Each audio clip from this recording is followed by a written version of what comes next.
Am I the a-hole for calling the police on my daughter's grandparents? I, 26 female, have one daughter, Anna, 8 female, 3-bad relationship with my ex, Mike, 38 male. It was an extremely manipulative and toxic relationship, and I'm so grateful that I left when I did. I found out I was pregnant after I left him and decided to keep the baby and gave birth to Anna all on my own. I tried to get child support from Mike, but he refused, despite having a 6-figure salary. He gave me full custody of Anna as he didn't care at all. Fast forward to today, I have a steady job and I'm raising Anna as a single mom. I love her to bits and would do anything for her well-being. So on to the situation. Yesterday, Anna wanted to bike around the block while I was working on my laptop, to which I said sure, because I trust her, and she's done this numerous times before with no issue. Well, about half an hour later, Anna still isn't back, and I started getting concerned. I'm walking around the block and find nothing. And when I get to my driveway, Anna's bike is there with a note that said something along the lines of, "Just wanted to take our granddaughter out for a treat. She's fine and she will be back by 5 p.m. Dave and Susan." Dave and Susan are Mike's parents, both 70-ish. I had gotten zero info on this beforehand and freaked the heck out. So I called the police and told them about it and sent them to Dave and Susan's house. I have no idea how they got my address, but needless to say, they found Anna and got her back to me. I'm currently infuriated with Dave and Susan for taking my daughter out without my permission. But now I'm getting called an a-hole and told that I'm a witch for not letting them meet their granddaughter and getting them in trouble with the police for spending time with her by Dave and Susan's entire family. I didn't even know if Anna would be alright, let alone alive, so I think my freaking out is understandable. Am I the a-hole? Now for the top comments. Not the a-hole. This is insane behavior on their part. If they want to meet their son's bio child, because she's not their granddaughter, as to be a parent or grandparent, you have to be involved in a child's life. The appropriate thing to do would be to contact her mother and work it out that way. They kidnapped a child. Their son's genetic contribution does not change the fact that they kidnapped an 8-year-old they had never met. I hope Opie's daughter isn't traumatized. They kidnapped your daughter, not the a-hole. The only point worth making towards this insane behavior. Opie, not the a-hole, and please consider a restraining order against these people. On another note, how on earth can sperm donor get away with not contributing? Where I live, the government agency would deal with this and garnish his wages if he didn't comply. From the wording, it sounds like he signed away rights to avoid paying child support. Then the government wouldn't have gone after him. But by doing that, he ended his parents' rights as well, since they didn't have any relationship. They can't force her to give them visitation, since they didn't have a relationship to claim. Not the a-hole. Why couldn't they come to your door or write you a letter? Had they not just kidnapped your daughter, maybe you'd have considered letting them be part of her life. They really need to come at her son though. He's the one who abandoned her and the entire reason they have no relationship with their granddaughter.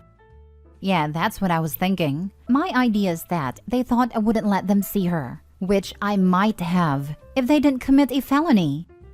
You also need to have a serious talk with your daughter about stranger danger. And also, be honest about what happened and that they kidnapped her, and she needs to keep away from them from now on. Get a restraining order and make sure they can't go near her. Be honest with her and get a cease and desist letter to stop all the calls. Not a-hole. Next story. Am I the a-hole for saying my sister can move in with me but her fiancé isn't welcome? I originally said they could both move in, but I found out the real reason why they had to move. So, I have room at my place.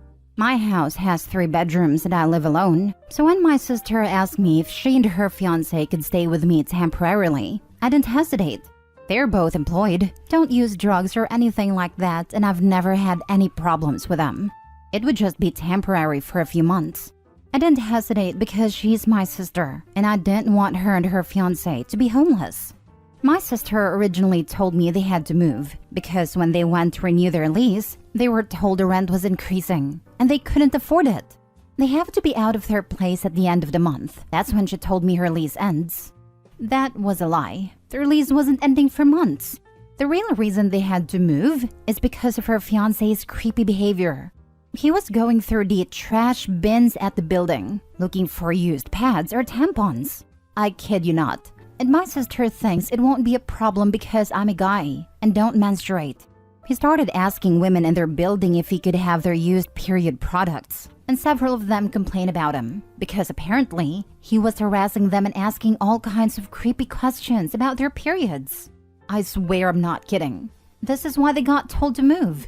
I don't want a creep like her fiancé in my house. Personally, I think she's an idiot for staying with him, but she's trying to downplay it. I said she's still welcome to stay here because she's my sister, but her fiancé isn't welcome here to stay or even visit. My sister says I'm an a-hole for breaking my word because I said he could stay. She lied first, but she's downplaying that, and she's furious. I don't want him in my house, and she says it doesn't matter because I'm a guy. But I don't care. I find his behavior creepy. Edit: I didn't say my location in my post. But since many people are assuming American law applies where I live, it doesn't. The laws for tenants and eviction in America don't apply here. Saying I can't evict them and would have to go to court is inaccurate. That's not what the law is where I live. Not a-hole. He will stroll through your neighborhood on trash day and harass your neighbors. I live in a rural area. We don't have trash pickups like in the city. We have to bring our own trash to the pickup site. It doesn't go to the curb or in dumpsters. It's why my sister thinks I shouldn't have a problem with him living here. It doesn't change the fact that he has a very weird AF kink/fetish that is antisocial. No one wants that anywhere around. And just because you don't have trash doesn't mean he won't try to get his fix somehow. Asking women in the grocery store in the hygiene aisle, finding neighbors, or worse. And I'm sorry he's doing whatever he does with your sister's used products. This is just too out there. Not only is he banned for life if he violates it, get him trespassed, and tell your sister you will not be at her wedding and don't even ask. You don't support her with this man, and you won't be there. You will always be there for her, but never for him, ever. Oh, I 100% agree with you about him. I don't want him here. The "you don't have trash pickup at your house" was my sister's line for why I should let him live here. You did it. Finally, something so weird. Not a single person can say, "Stop kink shaming." This post really has me analyzing my kink shaming line. I think if he's dating a woman and she's cool with sharing her menstrual products, then okay. I still personally find it gross, but it's really none of my business. But asking random women personal questions and then searching through their trash for used tampons is something else. He's involving people without their consent. It's super creepy behavior, and he deserves to be shamed. Next story. Am I the a-hole for not inviting my sister to my wedding because she didn't invite me to hers? I'm 24 female and I'm getting married in a few weeks. 7 years ago, my sister got married and I was so excited. I talked to her about the wedding, what dress I'll wear, or if I could help her plan it, and she was always dismissive. Then a few weeks before the wedding, she told me that it would be 18+. She said she wanted to exclude annoying kids and made this rule, and she can't make exceptions and all this crap. She also said I was too young for the adult atmosphere and whatever. My 18th birthday was a week after the wedding. I was devastated, and I begged my sister to let me come. I really wanted to be there and support her. My stepmom refused to go to the wedding as a result of that, and my dad almost divorced her over it, among other things. I eventually accepted it, and I told my sister that I would not invite her to my wedding either. She scoffed and laughed, and said I was just being immature and I'll forget about it. Now, my fiancé's dad owns a massive yacht company. They rent out yachts, make repairs, and sell equipment. The wedding party will take place on a yacht, which can accommodate 200 guests. My sister asked me about the wedding, and I flat out told her she wasn't invited. She said I was being petty and how hurtful I was, and that her reasons were justified, and it's in the past. To be honest, I feel she just wants to be on the yacht, and not so much support me. I told her that she should have thought about that back then, and now she understands how I feel, and that she's only jealous that my wedding will be better than hers. My dad called me and said I need to stop being petty and invite her, and other family agree.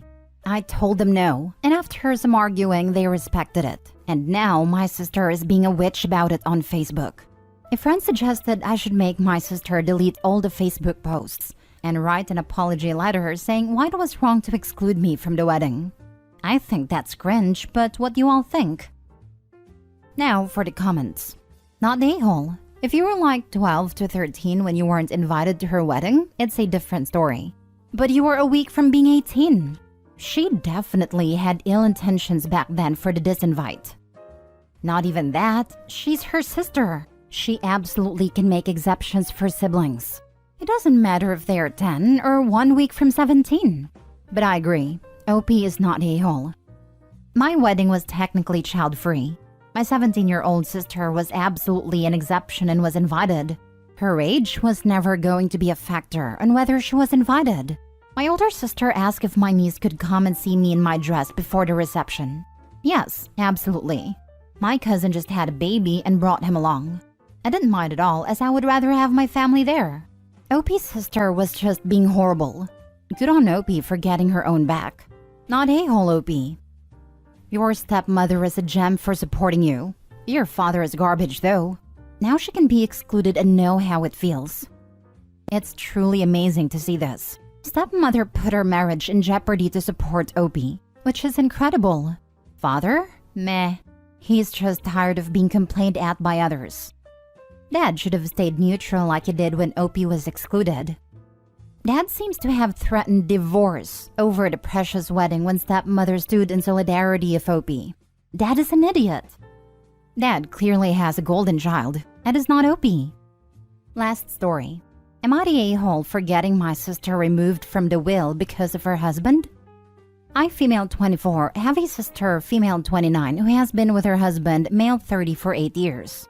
My sister is very hardworking with a good paying job. Brother-in-law, however, has been job hunting for at least 5 years. Personally, I believe it's brother-in-law's ego and his laziness stopping him from getting a job.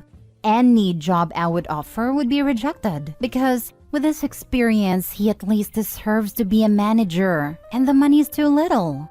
My sister is no contact with our mom. Completely understandable, because unfortunately, my mother can be manipulative and is a borderline narcissist. The worst is her victim complex. However, the catalyst was when brother-in-law lied to my sister and told her our mom gifted them $20,000, when in actuality, my mom said she would loan it to them. My sister sided with brother-in-law and claimed our mom was being manipulative. But our mom argued that it's a ridiculous gift, especially if it's to buy property. This would be their third, and mom already paid for 2. Mom then blew up, because by this point she was paying brother-in-law $100,000 to be her assistant. But he was barely working, about 5-hour days 3 times a week, and always coming up with excuses to skip. He then left after 6 months, which is when I started working for mom. Recently, the talk of inheritance arose due to dad's cancer diagnosis. My parents are separated, but mom has lots of assets, including $1 million life insurance, a $2 million home, and 12 properties which is under a family trust she manages. And here is where I think I'm an a-hole, because I convinced my mom to split her assets equally between myself and my brother, excluding the life insurance. Somehow, my sister found out and has asked we can test the will or draw up a contract to share the inheritance. I refused because, in my opinion, inheritance is earned. Besides, mom is still alive and healthy, so she can change her mind. My sister is upset and says that she deserves it just as much as we do, but I disagree. I work 12-hour days with my mom, driving her around, managing everything, whilst also being my dad's caregiver. My sister also wants to throw mom into a nursery home, whilst I would take her in. She said our brother didn't earn his keep, but is only 19 and a student. Therefore, the expectations should match that. Plus, he does the business, artwork, chores, and works part-time. I told her she and her husband can't expect anything from someone they haven't spoken to in a year. And now her argument is that me and my brother already have enough, as mom bought us 3 properties each, whilst she has to share with her husband and kids. My sister says I'm selfish, but I've worked my whole life under my parents. Honestly, I think it's the stress of being the only source of income for a family with 2 young kids that is getting to her. I do feel for her. She's expressed she's worried she might lose her job because she can't dedicate time to her career because of the kids. But both go to childcare 3 times a week. And if brother-in-law is unemployed, I don't know what this is. On the other hand, my sister and brother-in-law have always been entitled. Before, when my brother-in-law worked for mom, they would take mom's credit card for groceries and other shopping and not tell her. They also did the same with my dad. More than anything, I don't want brother-in-law's laziness to be rewarded with my mom's hard work. Even though I don't really like my mom, she's a narcissist but still my mom. It's all complicated feelings. I cannot deny she has set us up for life. To think of all the hardships mom endured migrating to Australia and juggling 3 jobs whilst pregnant to build her dream house and it could end up in brother-in-law's hands makes my heart clench. So am I the a-hole? If it was my sister and kids, I wouldn't mind, but her and brother-in-law are a package deal. Note, all family members, except sister and brother-in-law, agree with this sentiment. I do feel guilty, but I don't know how to ensure that only my sister benefits, not brother-in-law. The 12 properties are under a family trust as we built them ourselves. Brother-in-law is not included in our family trust. However, sis has put brother-in-law's name on the title of all properties mom has bought her. My sister will always get her fair share of the life insurance though. I mentioned this in a reply, but we specifically want the 12 properties to remain under myself and my brother's care, so we can pass them down to my sister's children and my brother's future children. My sister or brother-in-law would likely try to sell them. They're not mortgage-free properties, and we still need to manage them. Also, I don't plan on having kids, so it's pointless for me to have this. And because I won't have kids, my niece and nephew will inherit everything of mine. Currently, the original loan for the properties have made my parents liable. I would love to judge, but this is 2 first-world problems for my brain to process. I have a job and 3 gifted properties. I want more inheritance. I've got 3 jobs and a mortgage. I want dental insurance. So I guess you're the a-hole. Try looking at more as I don't want my lazy, entitled, and dishonest brother-in-law to get more stuff. Opie's not really demanding more. She just wants her brother-in-law and sister to get less because of their lousy attitudes and how they've treated the rest of the family. And I'd have to agree. In Opie's situation, I'd prefer the brother-in-law's share go to charity than see him be rewarded for being a lazy leech. Not a hole for me. I'd prefer neither Opie nor brother-in-law get anything and it all go to charity. But that's entirely irrelevant. Opie is an a-hole. You're the a-hole. Why did you convince your mom of anything? You should have let her make her own choice and stayed out of it. You said your sister works hard. And just because you kiss your manipulative mom's butt doesn't mean she has to. Doesn't like brother-in-law. Screwing over sis as a result is fine. Huge, you're the a-hole.